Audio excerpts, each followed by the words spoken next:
It's also the back of the main shopping street on the right hand side. When you follow these alleys, you're in La Rue des Champs, the Field Street. Now you find the ordinary shops, and in that street, in the days of Waterloo, the King of France, Louis XVIII, had to run. He was losing his head, when he was chasing him. He lived in Gent for 100 days. Gent, a French city, the upper class in those days. And in 1814 there was a peace treaty between Great Britain and the United States, and that was signed in one of the hotels here. One of the negotiators was John Quincy Adams. Later he was president, but in those days he was ambassador in Russia. And he left his wife in St. Petersburg. He had a meeting in Gent with the English. They didn't show up the first 8 months. And his wife anyway. But he was back in the States, president. Yes. He also had a Monica Lewinsky, of course. So Clinton was in Gent, was giving a speech in the monastery for the students about 10 years ago. If you go back in history, in the 16th century, you have religion wars in this part of Europe, Catholic, Protestant. Here the Calvinists. And the Calvinists attack Gent in 1566 power. And that was their enemy, the Dominicans. That were the hardliners. They could torture people, were part of the Inquisition.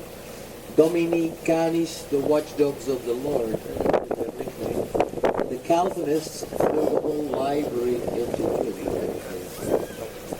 These guys were in the Church of the Brewers, got completely messed up. And half of the population and 16 with a lot of money and brains and stuff. Construction stops here. That's why you have unfinished buildings like the church, but also the city hall again, which never finished in the Gothic style like it was. But we're back in the harbour now. And on the left-hand side you have these colored facades. That's 18th, a lot of French influence in the architecture in those days. They often mix the styles. And fortunately the city of Gent was not so heavily bombed during the World War.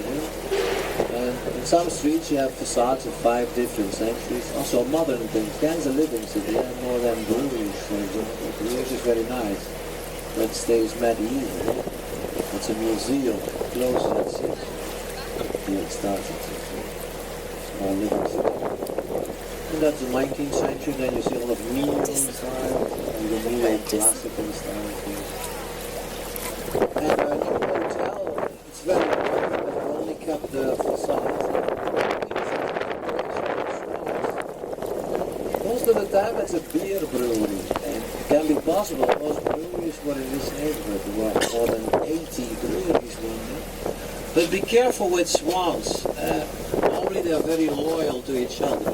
When the swans make number 22, so when they are behind each other, then it's a brothel, a whorehouse, so be careful, different meanings for swans. It's also a nice facade, and it's original of 1734, the house of the unfree bargemen. Unfree, that means not from Gent, and they could only use canals in the Middle Ages. That was a wooden facade. The others had a monopoly. In the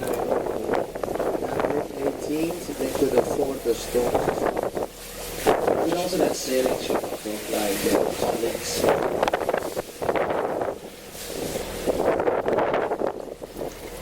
Then the fish market again. And the other side, the great butcher's meat market, flash. That was a stone building already in 1407. That's a remarkable example of city. The first windows in the Gothic style was the chapel of the butchers. They all work together until a German invents the fridge.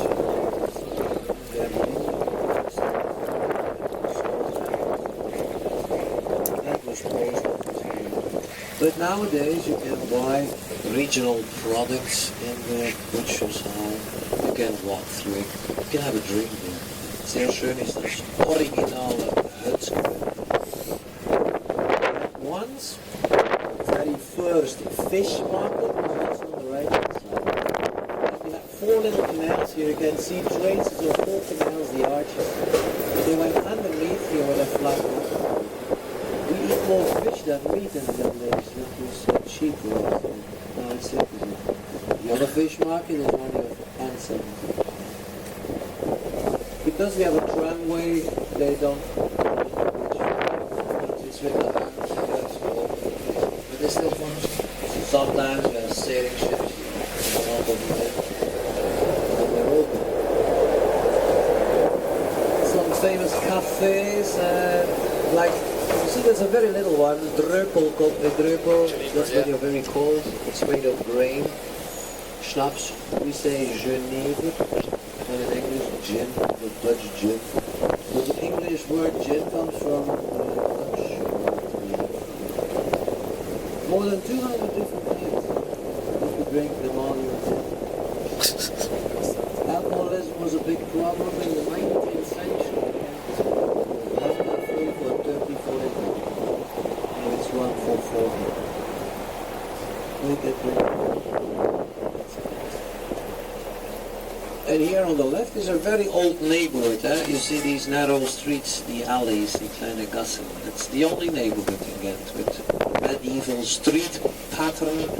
The neighborhood, Pater's Hall is the name. Pater, father, with normal monks. But it belonged to the castle, to the fortress. All the neighborhoods on the left belong to the fortress in the Middle Ages. And after the wars, that was the dirtiest place in town. Until the 80s, it was a red light district that was dangerous. And you could buy a house for 10,000 euros in the 80s. Now it's 400,000-500,000 in 30 years' time. But the most exquisite restaurants you find there today. And that's part of the neighborhood originally of the 14th century. And you see it on top of the door. Saint Catharina on top of a head, anno 1363. It's a former God's house. God was not living in Gent, but he built some houses for poor people.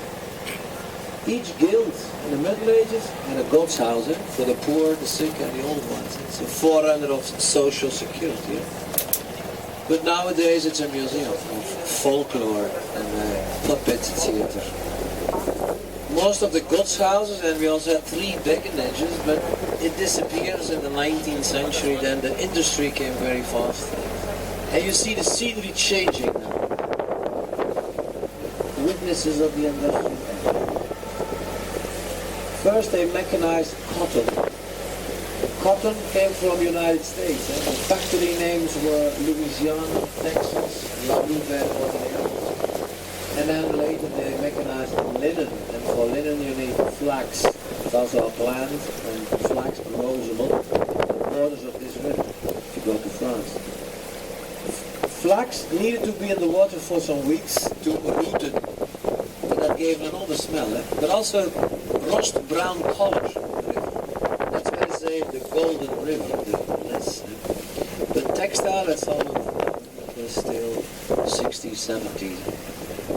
No more textile here, but Gent is still an industrial town. You have all the factories, of course. And that's along a big canal to the Netherlands. So if you keep on following the river here, final curve, it's a very slow moving river.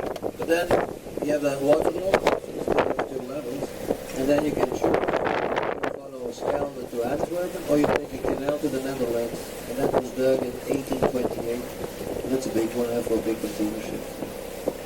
Like in Gent, you have a steel factory, ArcelorMittal, and the largest Volvo cars plant in Europe. But Volvo is Chinese today, that's Geely. Volvo trucks you also. Now the factories are used for other purposes, of course. This was a sugar refinery on the right hand side, today offices. The hotel was a steam bakery, a bakery with hot water ovens. Was property of the labor cooperative in Gent. So textile workers at the end of the 19th were well organized. They had a cooperative with the name Forwards, like you had in Germany, Vorwärts, and in Italy, Avanti. It's a forerunner of the trade union, in fact. And in Gent they were very strong. After 30 years they had 20 buildings in Gent, they had a bank also, and that was one of their bakeries for the textile workers. So now we turn back. You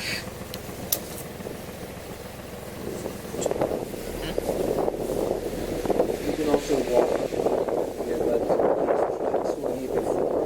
Once you could ride a horse or a child, but the horse was more expensive. It had 4 legs. Here on the right was also a little canal. Street names like here, Lange Schip, Gracht, so when they end in Gracht, it's the canal bridge. So that was our place. So a lot of public works going on here, N19, in the days of the world. We had cholera epidemics again.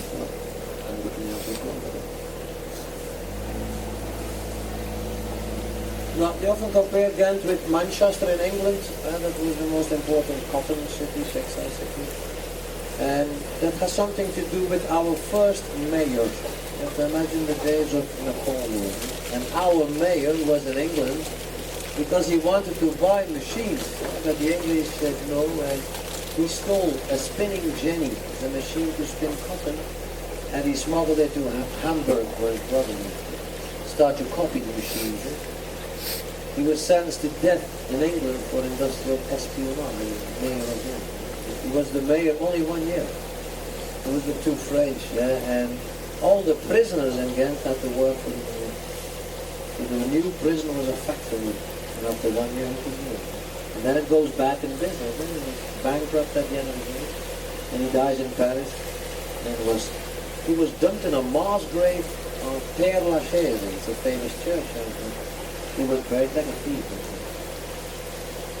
But the best days were yet to come. After Waterloo, when the Dutch were in power, it was a good era for the entrepreneurs. The Vredagmarkt, the Friday market, here on the left-hand side, is one of the most important in Gent, was always linen market. You also see a big cannon here, in red color. Crazy Margaret. That's her nickname. It's a burgundy cannon, so 500 years old, but very heavy, 11 tons, with stone bullets. Not so precise, but when the Calvinists had the power, they were looking for every cannon to fight the Spanish. This one came to the city, it was already 100 years old, so we never used it here. Crazy Margaret has a little twin sister in Edinburgh, Scotland, owns Meg.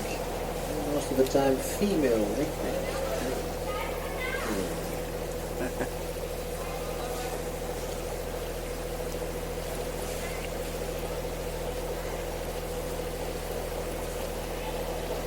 Both left and right, you have 2 beautiful facades of mid-18th here. And the one at the bridge where you can buy a house. Engel Volkers was the house of wine merchants. Wine, and they had to import their wine from France, Italy, Germany. It was often mixed with wine. Once we had a small wine production, and there's one vineyard left in Gent. In the garden of the Abbey is a vineyard, and we have 1,000 bottles of white wine. Monte Blandinium is the name of the wine, but you can't buy it. The city council gives it as a present to foreign visitors. Until the 15th, a small wine production. There was a wooden crane here next to that house with a treadmill. And then children had to run in the mill like a house. And on top of the crane was a little statue of mannequin P. Now he's over there on the right hand side on top of the grey door. He doesn't do it anymore, but he's not so famous, but older than the one in Brussels. But he was on top of the crane, and some people believe it's a Lord of the Wine, a Bacchus, a Dionysus. Maybe that's possible. P, urine was used, Middle Age and later, because you can distill ammonium of it. Like the tanners, we say Corduaniers. The best leather came from Cordoba in Spain. They used to live in that neighborhood and had pits, and children had to pee in the pit. They needed urine to make the leather more gentle. So that maybe it's their symbol.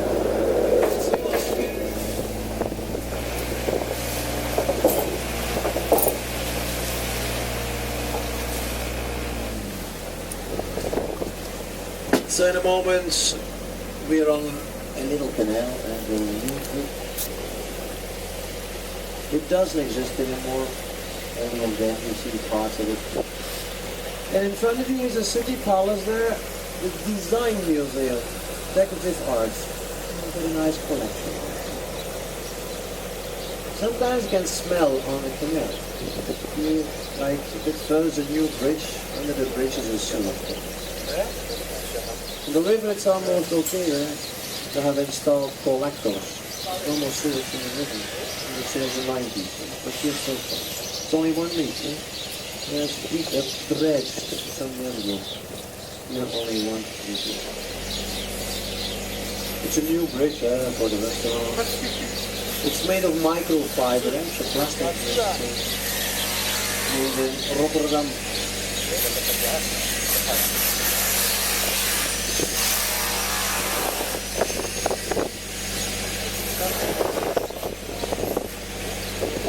It's a nice facade, a wooden facade, the only one that's don't.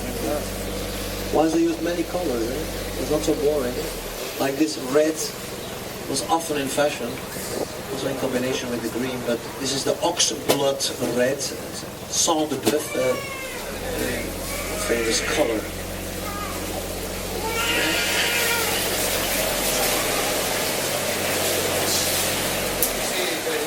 And of course the castle.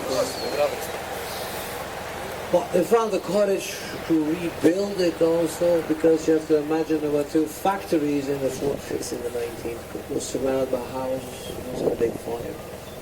But it's nice. And we have a lot of visitors also. Sometimes they're shooting movies.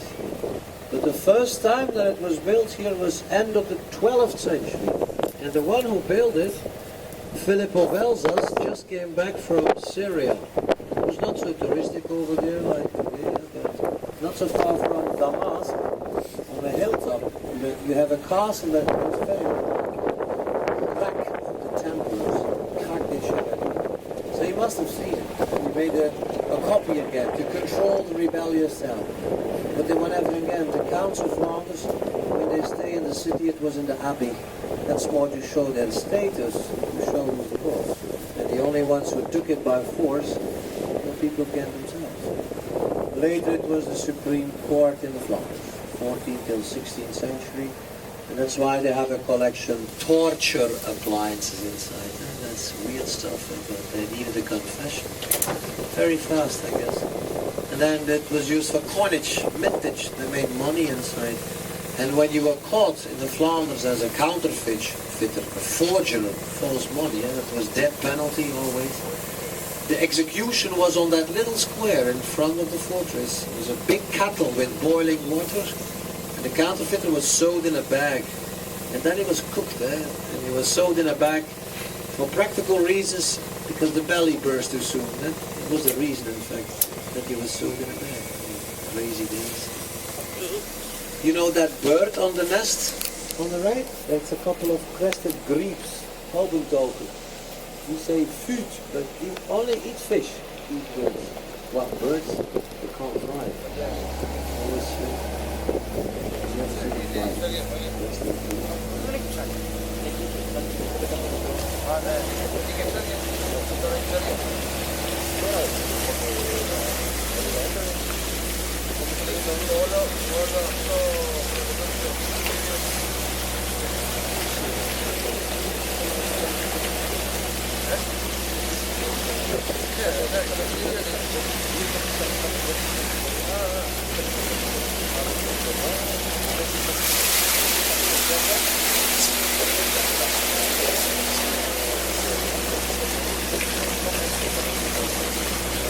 Not very romantic foot, the willow trees and some local so it's always the same, but always another book.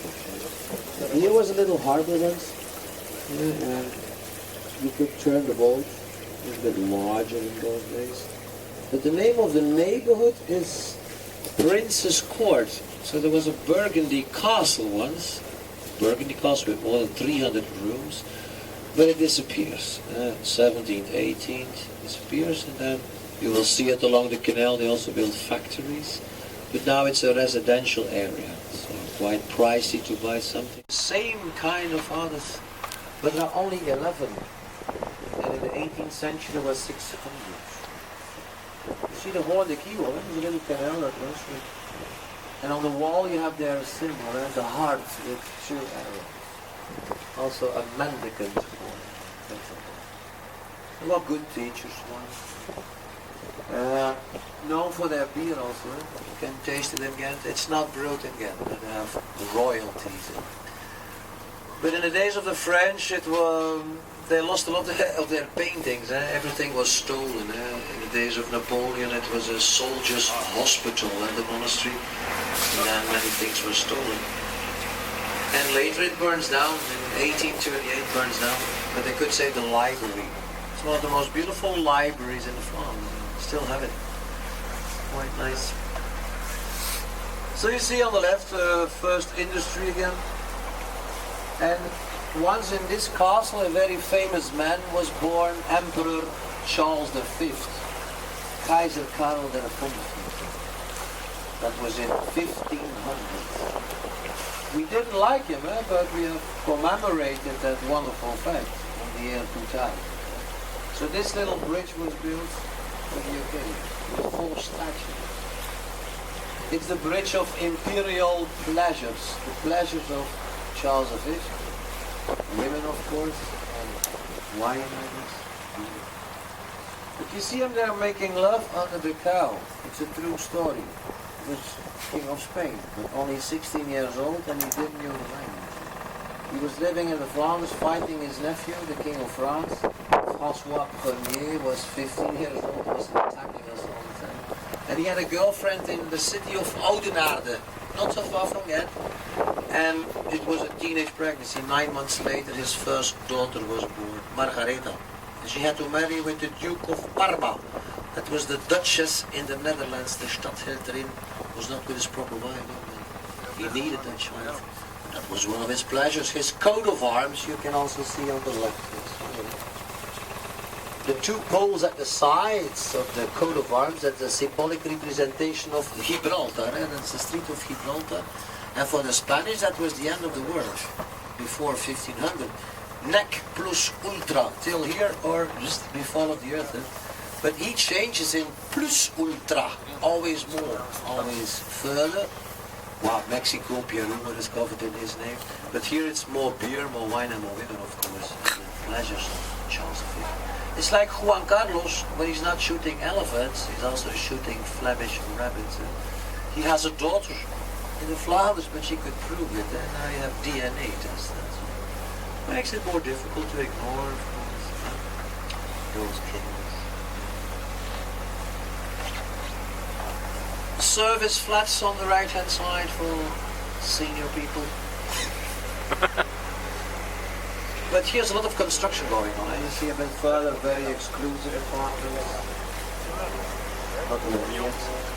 And the big ones there, 1, 2, 3 will disappear, and they start next month.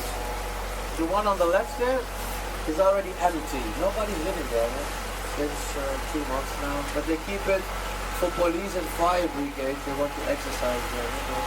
Later in April, boom, will influence. We're going to build new ones and also council apartments for people with a lower income. We need a lot more of these apartments. Like on the right hand side, these are council apartments, social apartments. There's a long waiting list. We have a lot of new citizens in France, especially from Bulgaria. We always had a Turkish community, about 5% of it, since the 60s, 70s. But now in 2 years' time, Bulgarians, and there are more Bulgarians than Turkish people now. A lot of them, have to go to school. They need a lot of new schools.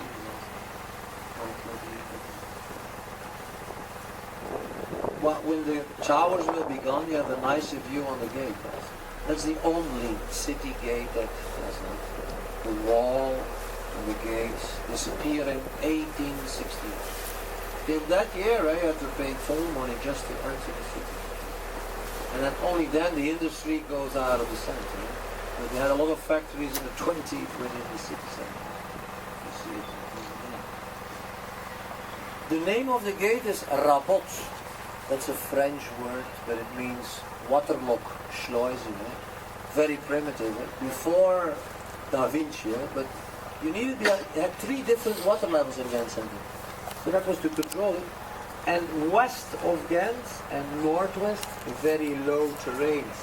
When the enemy came from there, you could flood it. It's a natural defense using water. Something we also did the First World War, flooding parts of the Flanders. Same thing in fact. But end of the 15th century, Maximilian of Austria, the grandfather of Charles V, was there with 40,000 soldiers. And his girlfriend was crying in Ghent. Marie of Burgundy they wanted to marry, but Ghent didn't want the marriage. And he was stuck in the swamps. Later they could marry. It was a small victory. But Ghent people are very rebellious. And against the will of the emperor, he wanted to centralize everything, but they started to strengthen the city again, especially the west side. And here they built a fortified waterlock, versterkte Schleusentor. But it was not necessary, it was the last victory of Ghent. Some years later they were punished again by Charles V, and then it was all over in fact. And by the end of the 15th century, Ghent was no longer an important city. Cities like Amsterdam, Antwerpen were the leading cities. Ghent was stuck in the Middle Ages. But they keep the gates, seen as a monument and a Siegesmonument, monument of victory.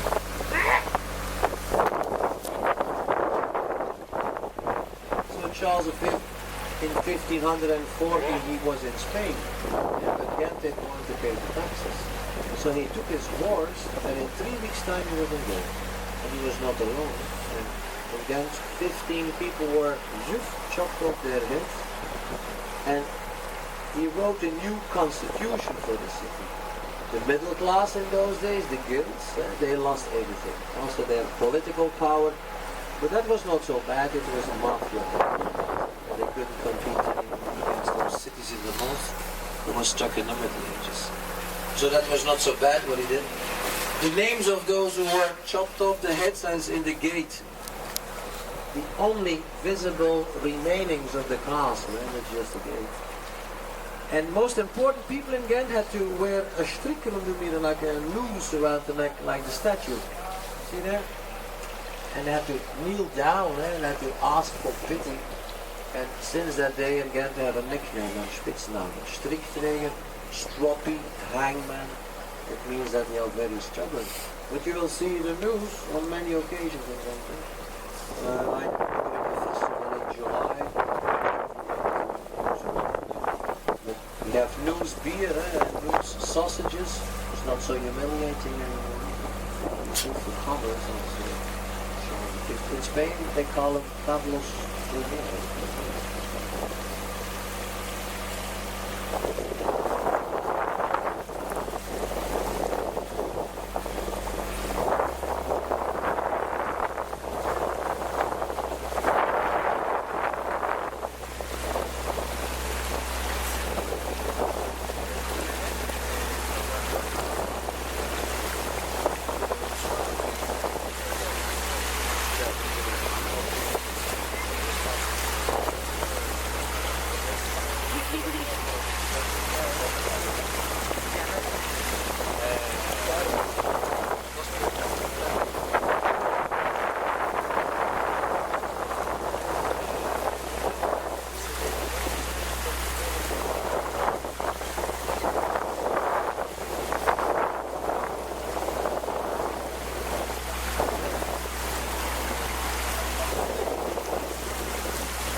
Μέσα τι έχει, έχουμε να μας αφήσει το πέρα.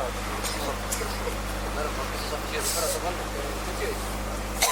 Για μέσα έχει. Όχι, έχει κεντρώνους, έχει πλάκημα. Άμε λέμε το όπως έχει. Game of Thrones λέει. Game of Thrones. Όχι. Δεν είναι καθόλου παράδειγμα. Τώρα μπορείς να το πεις. Πολύ θα ακούς τώρα να... Αν πάει στον ευγενής. Μα δεν σου είναι ευγενής. Δεν θα ακούς τώρα. Καταλάβεις. Τι θα πάρεις, μετά καθόμαστε και σκέφτομαι αρχαία Ελλάδα και Ελλάδα. Αρχαία Ελλάδα. Όμως είναι πολύ που κάνουν τα σάρις. Το Game of Thrones που λες είναι πολύ... και πολύ πλάνηση. Πολύ πλάνηση με τούτα λέει τσάτι. Εσύ τι βλέπεις. Εσύ τι βλέπεις. Εγώ τι δεν το το μόνο που από σειρά, το μόνο που βλέπω ήταν το εξακολουθώ να βλέπω είναι το Criminal Minds. So, back on the river now. I hope you enjoyed it. Not the cold, sunny here. So enjoy the rest of your journey. Nice day. Much like it, but it's... You want to thank you. Same for me. Most of them got on the boat on there. Like that, it's good. Yeah, then we're because I thought that she left us, yes.